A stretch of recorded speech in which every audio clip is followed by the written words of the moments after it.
the City Council work session. Roll call, please. Mayor Wilson, Here? Vice Mayor Rizzi, Present. Councilmember Biggs. Here. Councilmember Evans. Here. Councilmember Gremmel. Here. Councilmember Nesser. Present. Councilmember Schroeder. Here. You have a quorum, Your Honor. Thank you. I have to apologize if I start coughing. I got this wonderful chest cold, so. And I was tested for COVID, and I don't have COVID, so that's okay. False negative. Thank you. Discussion on legal advertising agreement with the Arizona Republic for calendar year 2022. Jennifer. Thank you, Your Honor, City Council. This is the normal legal advertising agreement that we have with the Arizona Republic. The prices changed January of 2019 and have not changed since. That's about all I really have for you. They're the only paper that we have in the area that publishes according to the requirements that we need. The Independent publishes monthly, and the East Valley Courier is a monthly paper. In order to publish in a paper, we do have to have a paid monthly subscription to that paper. So this meets the qualifications for our city.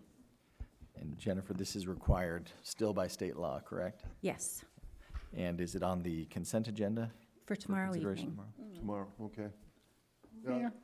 Do we know if there's going to be some type of a change in the proposal for the legislators? I know they talked about it at one time. They probably talk about it every year. Jennifer may have more details on that, but typically every year there's some push for online-only type stuff, but Right. it Several years. usually doesn't.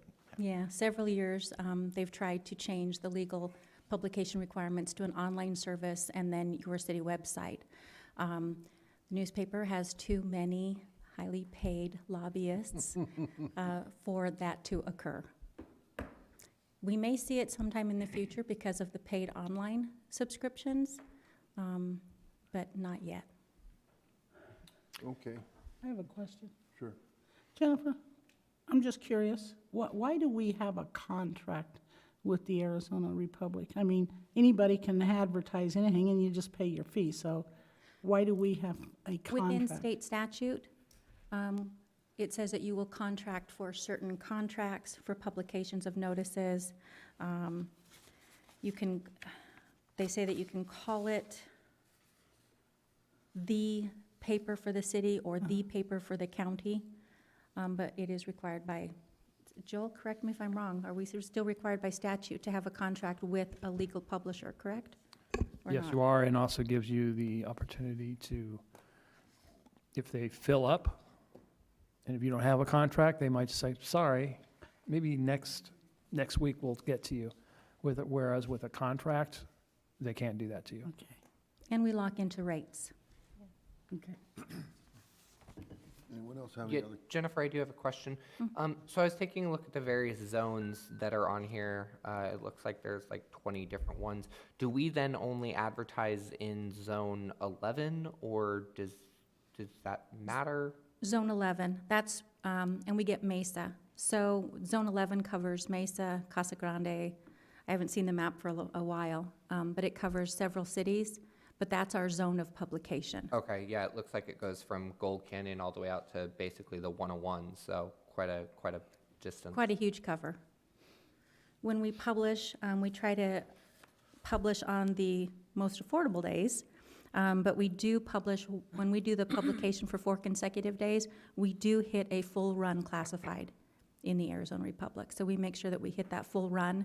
There's 2 other publications that we hit at 42 cents a line and then 67 cents a line.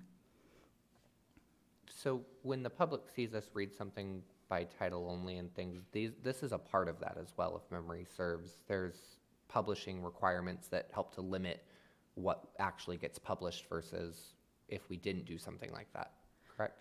So we do a public hearing notice, like when we do ordinances that change code, so that's done prior. It gives the public notice that we're gonna have a public hearing on an ordinance that's gonna change law. And then are you talking about the publication that we do after the council meeting for 4 consecutive days, that the resolution or ordinance doesn't become effective for 30 days? That might be what I'm referring to, yes. That gives the public notice as well, saying that if they want to file Okay. a referendum, yes. Okay, great, thank you. Anyone else? Okay, thank you. Now we'll move on to the next one. Presentation discussion on removing 2 existing heating, ventilation, and air conditioning units and install 2 TRANE heating, ventilating, and air conditioning units located in a multi-generation center. Larry and Heather. Well, hi, Heather. Hi. Good evening, Mayor and Council. Heather Hodgman, Administrative Services Manager. We brought back the HVAC units for the multi-generational center per your request. Just a little bit more background going back on it. There are 2 40-ton original rooftop units at the multi-generational center. They're located on the 2nd floor in the track area and the basketball court. We have come up with about approximately $20,000 in repairs since 2016, which includes the 6 compressors. The commercial HVAC units are at a 10 to 15-year life expectancy, and as you can tell from the multi-generational center, it's over the 15 years. We did go out and hire LSW engineers. They're the ones that did the specifications for us that included the mechanical, plumbing, and electrical. They did provide the specifications to us in June of this last year. Some of the scope of work that was to replace those 2 40-ton units with 2 27.5-ton units. It includes electrical, gas, drain lines, ductwork, a 5-stage cooling control system, the crane rental, the removal of the 42-ton units, so they'll dispose of them as well as the pigeon netting that needs to be removed and reinstalled. Here's a aerial view of the location of the multi-generational center. So you'll see the 2 red dots. Those are the 2 40-ton units. As mentioned before, they can fit a large truck inside of them. So that's how large that those units are. We did provide, back in September, our city contract with Interstate Mechanical Corporation, and their proposal came back at $226,640.06. Per your direction, staff went out and looked at cooperative contracts. We looked at 2 national ones and 1 local. We received 1 response, and that was with Pueblo Mechanical, and they're on the 1 GPA National Cooperative. Their proposal came back at $226,092.84. Both proposals include the same warranties and all the scope of work needed. The warranties are the 1-year parts and labor on the train control systems, 1-year warranty on the installation, 5 years on the parts and labor, and 10-year warranty on the compressors. City staff went and looked at our current contract with MCOR, and in that contract, it does show that we are contracted with them to provide with them to have replacement of HVAC units. So staff is recommending entering into an agreement with Interstate Mechanical Corporation for the removal and installation of 2 TRANE HVAC units at the multi-gen in the amount of $226,640.06.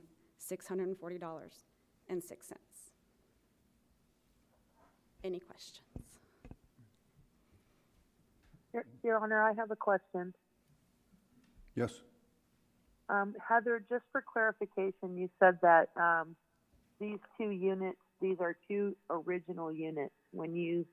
I believe I know what that means, but for the public's purpose, can you clarify specifically what that means and how old those would be? They were installed when the multi-generational center was built. And I believe it was 2005, maybe? 2005 or 6. 2005, Yeah. October, right? And March was 16 here, or so. 2005. So what is that, 16. 16 years? Okay. Yep. Thank you so much. You're welcome.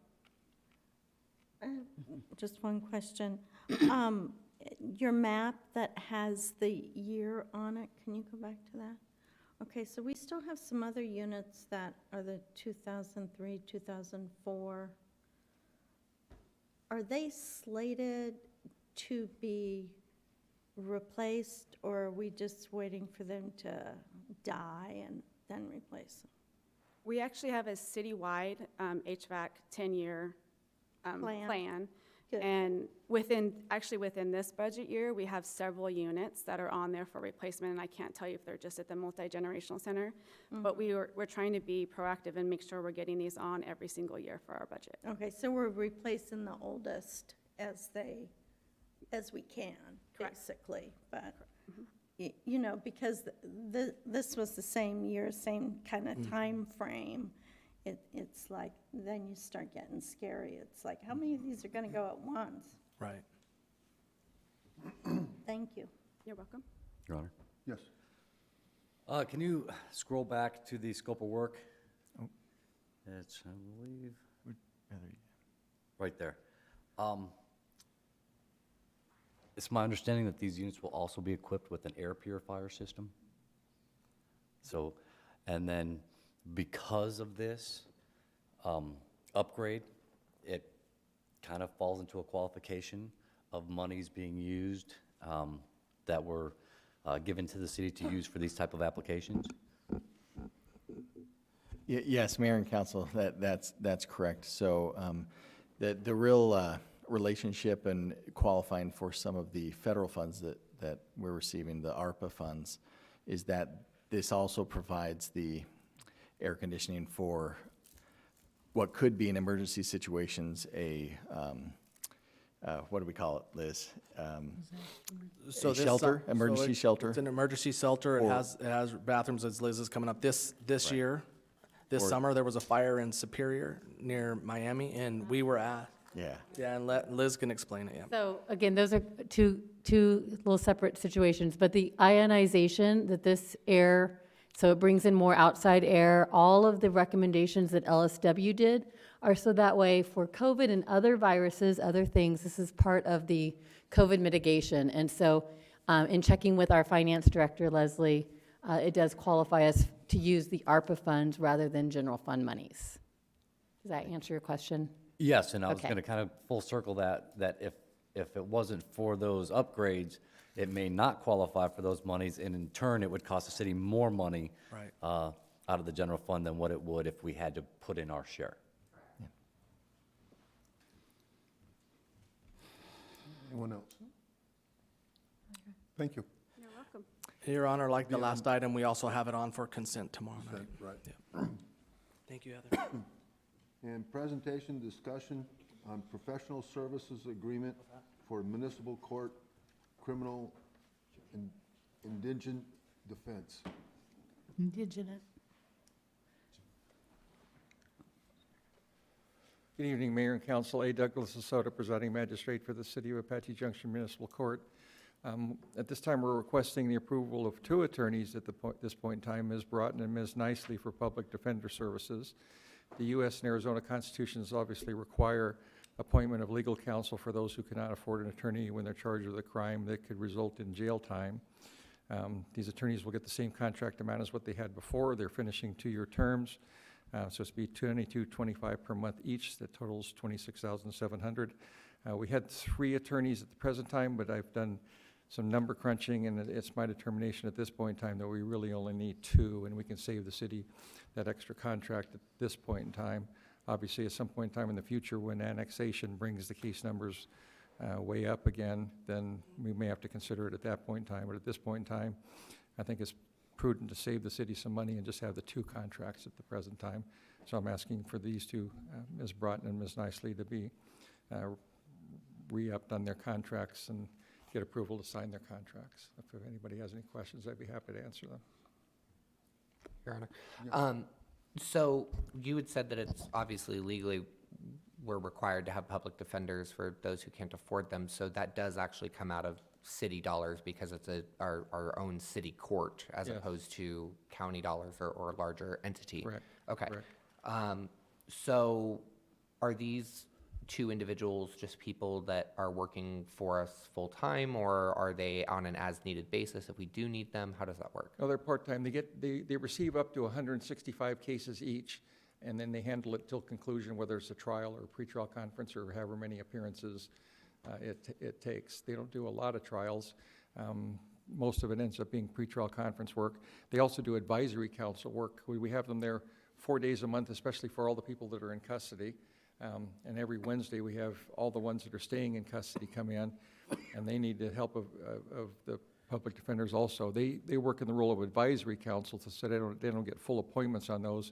But say someone that's not going to get jail time in the long term, you know, they can talk to those people, advise them, get the offer from the prosecutor, and get their cases resolved. So we're getting all those cases resolved for people that are in custody, so we don't have to keep them in custody longer, which would obviously cost the city more on the per diem basis that we have to pay to keep prisoners in custody. So they do that, and then they have several days a month that they work, that they come in to handle their own cases, plus additional ones that are assigned to them by the court. Great, thank you. Your Honor. Yes. Judge, so I'm just concerned and want to make sure that the people that we do currently have, this Diane and Miss Karen, they're doing a good job. We haven't had any complaints or issues with them, I'm assuming, That's since we're correct. offering them a I wouldn't contract? offer the contracts if they had any problems with them. We don't get any complaints from defendants, Perfect. from the prosecutor's office, from court staff. They're all excellent professional women. They both have experience in prosecutor's offices. One was with the City of Phoenix Prosecutor's Office way back when I was there at one point in time too. And then when I was doing defense work, I got to see her firsthand working there at that point in time. Ms. Nicely has a lot of experience from the Maricopa County Attorney's Office. I think maybe the Arizona Attorney General's office too, or maybe as an intern there, but I know she has extensive prosecution experience, and both of them have a lot of experience handling the mental health cases that we have. And we have a lot of seriously mentally ill people that we have to deal with, and you know, they have the calming attitudes that you need for people that get really upset having to be in jail or being in a court system, and you need someone that knows how to navigate, and they navigate quite nicely. Very good, thank you. Anybody else? Anyone else? Yes, on consent agenda as well. That's correct, Mayor. Okay, Thank you. thank you. And That's it. I have next item is adjournment. I will Yeehaw. adjourn. Thank you. Is this a record?